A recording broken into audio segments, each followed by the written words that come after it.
Well, Mr. John Oloyede joins us next. He's a legal practitioner to give his thoughts on the big speech, as many did describe it. Thank you for coming on this morning. Thank you very much. Was it in any way big for you, or just a regular speech that gives you a window into the thinking of the government, the president specifically?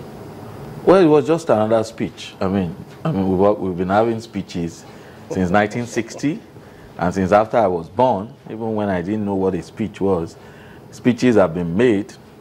So it was just another bland speech, as far as I'm concerned. What do you think is bland? Well, bland.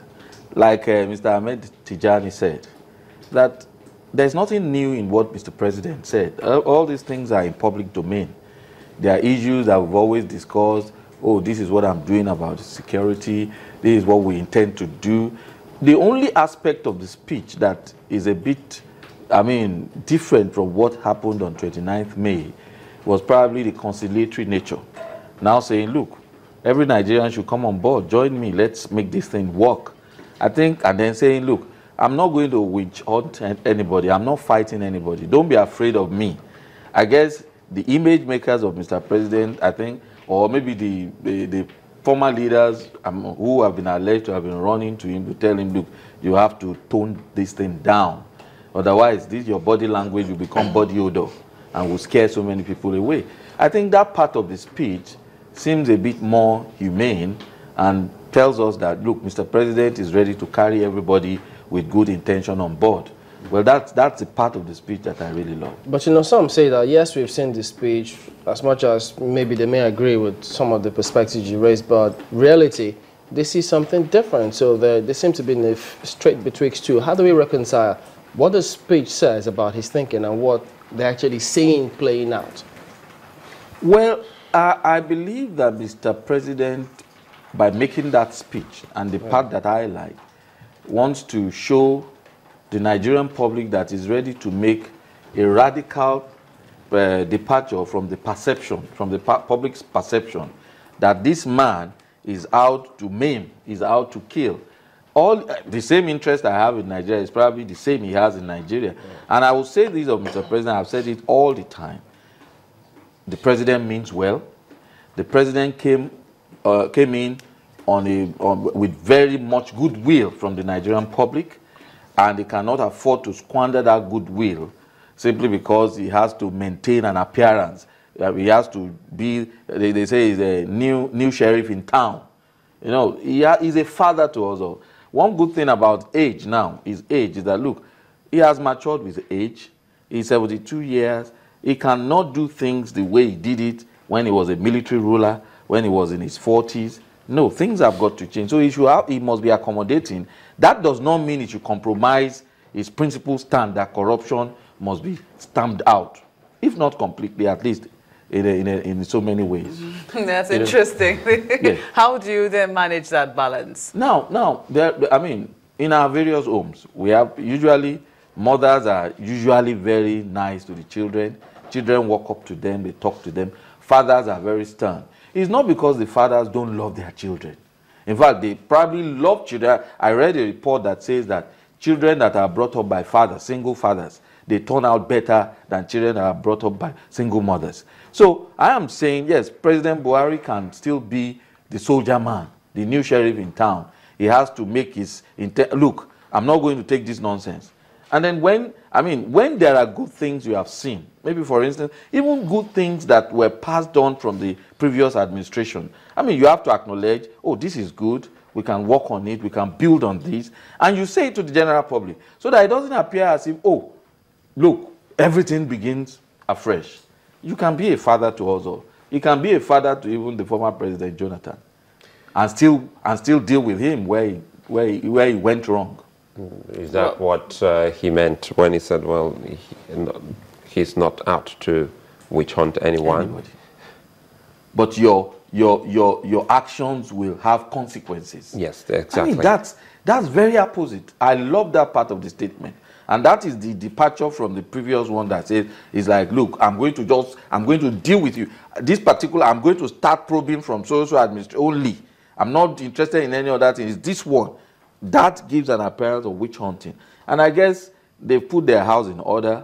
The powers that be, I guess they've met and unlike the previous impression that this man does not listen to anybody, maybe he has started listening. Do you think that that has slowed down anything that he would have loved to do? No, I don't think the intervention of anybody has slowed down his plans for the nation. I think this man came on board. He knew, like Mr. Ahmed said, he knew there were problems. But by the time he got in there, into the kitchen, he saw that, look, these are not just regular problems. The kind of problems we read on the pages of newspapers, the kind of problems we hear in the news. I mean, the news these days is about bad news, no good news. I mean, the problems were legion. He saw that they were overwhelming. And I guess he had to just move back a bit and say, how do I solve these problems? So there are problems, but the problems are far bigger than what he thought he was coming to meet. You don't think he also succeeded in creating some bit of problems for himself by not quickly constituting his cabinet? Well, I know that the law, I mean, you cannot usurp the law. I believe that Mr. President was a bit too slow in that area, but I don't think that's enough to compound his problems.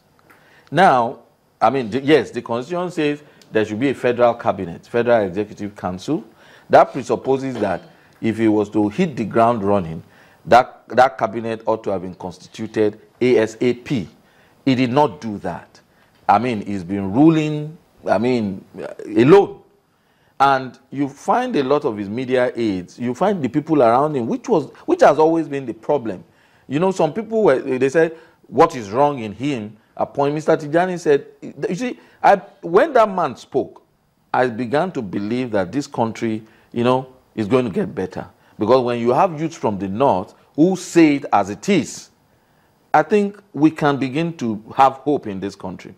You see, when you come on board and you decide that you are going to select people who are going to join you in administering this country from a particular spot, you begin to estrange the people. In that wise, he started creating problems for himself. He started giving the wrong impression to people. He still meant well. But Nigeria, the people, his apologists, they kept on saying, oh, the president is entitled to choose the people he can work with. No. Mr. President is entitled to choose people he should work with, not he can work with. The moment you start choosing only the people you can work with, then this country is not going nowhere. But when you pick people, I mean, we've seen the list now. What is so spectacular about the list? The 21 persons. They are predominantly those we've always known. Okay, so you are assuming that you've seen the list. In other words, you're taking it for granted that the names you saw yesterday were the names that are being expected. But at the same time, I'm saying that because I saw something on the front page. You don't believe a lot of things these days. I agree with you. I'm saying that because on the front pages of one of the papers this morning, they say, wait till Tuesday and let the Senate President Okay, let me reframe. Assuming that list is the list that Mr. President has presented, then there's nothing that should have taken him 3 months. Okay. These are people we've always known. These are people he can work with because they are party men. They are, I don't want to use the wrong kind of expression here. For now, let me spare them. They are party men. They are people we've always known. Are these people clean? Don't they have heavy loads hanging on their necks? Don't we know that some of them have cases pending?